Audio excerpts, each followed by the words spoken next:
Day 10, we're talking about challenges and triggers, things that are going to get in your way. But we're going to look at this differently. We're going to treat the obstacle as the way, as one of my favorite authors, Ryan Holiday, says. A great book, by the way. These challenges are certain, and nothing worth having doesn't come with a little bit of sweat equity. Am I right? So the best things in life typically have some work that is involved, and so encountering these challenges is guaranteed, right? Like you will run into this. And so I don't want you to ever to think that anything is easy. And I can tell you from experience that the best things that I've ever achieved have come at the expense of a lot of effort. And so uh, the failure and the challenges is sometimes it's counterintuitive because it's such a blessing to have a failure muscle, right? And I use the word fail, I say failure muscle, but I would prefer to be like it's finding the silver lining in everything.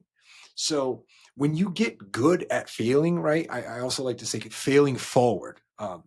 So when you fail, like it may feel like you're moving backwards, but you can actually fail and achieve. And it sounds crazy to me. I get it. It sounds like it's freaking nuts, right? But every time that you may experience a failure, I can promise you, you can take away a lesson. Always, no matter what. It goes without saying that like there will be difficult times that most people will consider like, holy shit, that was freaking awful.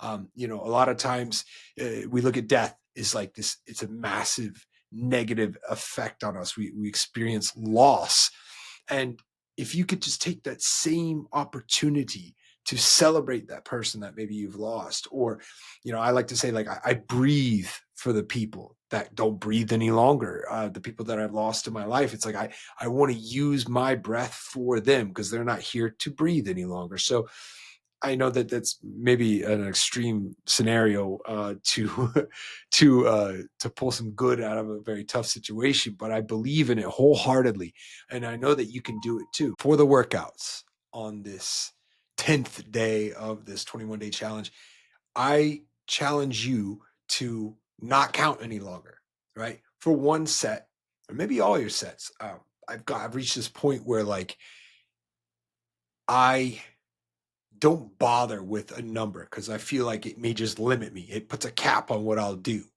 And that's not always true. Counting things gives you good metric and measurement, and so it's not as if counting isn't useful. It is. But I challenge you to just like go all out on like one set, like or whatever it might be. Like just do like as many as you got in the tank. Like go to extreme failure. Like just do so many push-ups, like you just cannot. You're shaking, but you want to empty the tank. That's the idea of not counting. It may be a little unorthodox, right? It's a little bit crazy. Um, but I can tell you, like a lot of my workouts, I just go until I feel, and then I'm known from experience, like it's like, man, I don't have anything left. Now, you've got to be wary that you don't hurt yourself, right? You don't want to push yourself to some limit to where you become injured because that's going to set us back. But you want to really like just empty the tank on something, like go all out. And if it's only for like one rep or one lap or one, whatever it may be, just let it all out. Leave it all on the court, if you will, in the ring. Any freaking saying that you would have put into this one, like just don't leave anything left behind, if that makes sense, right? So we're going to empty the tank on this workout, and remember that feeling, right? Because as we're really really start pushing some limits here, you know what I mean?